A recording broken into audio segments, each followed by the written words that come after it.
A reading from the first book of Samuel. The Lord said to Samuel, "Fill your horn with oil and be on your way. I am sending you to Jesse of Bethlehem, for I have chosen my king from among his sons."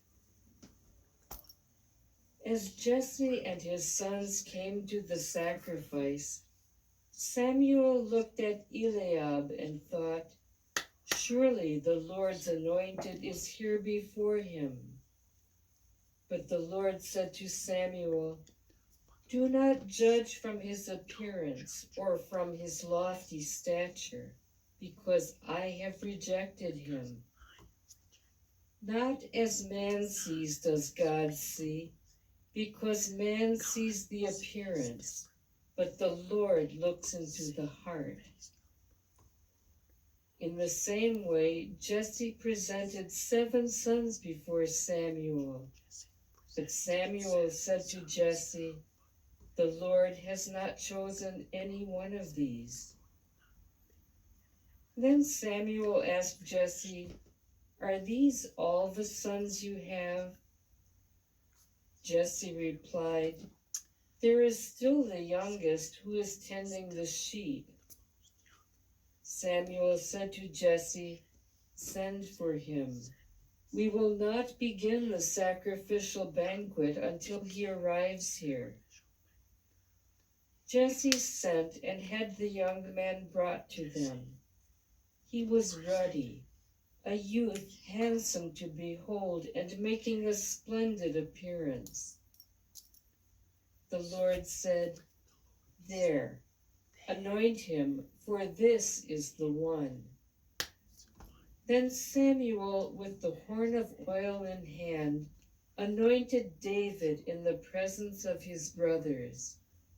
And from that day on, the Spirit of the Lord rushed upon David. The word of the Lord.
A reading from the letter of St. Paul to the Ephesians.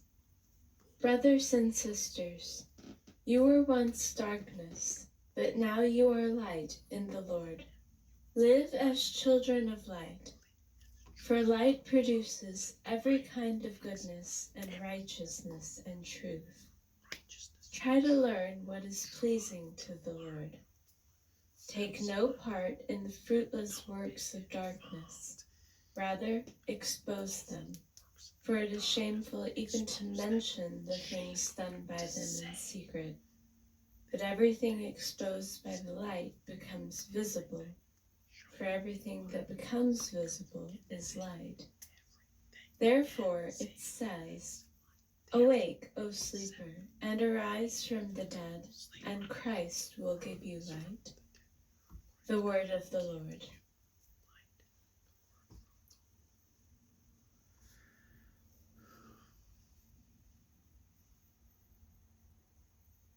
A reading from the Holy Gospel according to John. As Jesus passed by, he saw a man blind from birth. His disciples asked him, "Rabbi, who sinned, this man or his parents, that he was born blind?" Jesus answered, "Neither he nor his parents sinned. It is so that the works of God might be made visible through him. We have to do the works of the one who sent me while it is day. Night is coming when no one can work. While I am in the world, I am the light of the world." When he had said this, he spat on the ground and made clay with the saliva, and smeared the clay on his eyes, and said to him, "Go wash in the pool of Siloam," which means sent. So he went and washed, and came back able to see.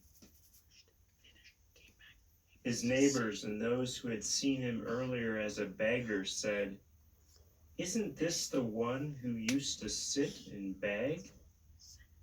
Some said it is, but others said, "No, he just looks like him." He said, "I am."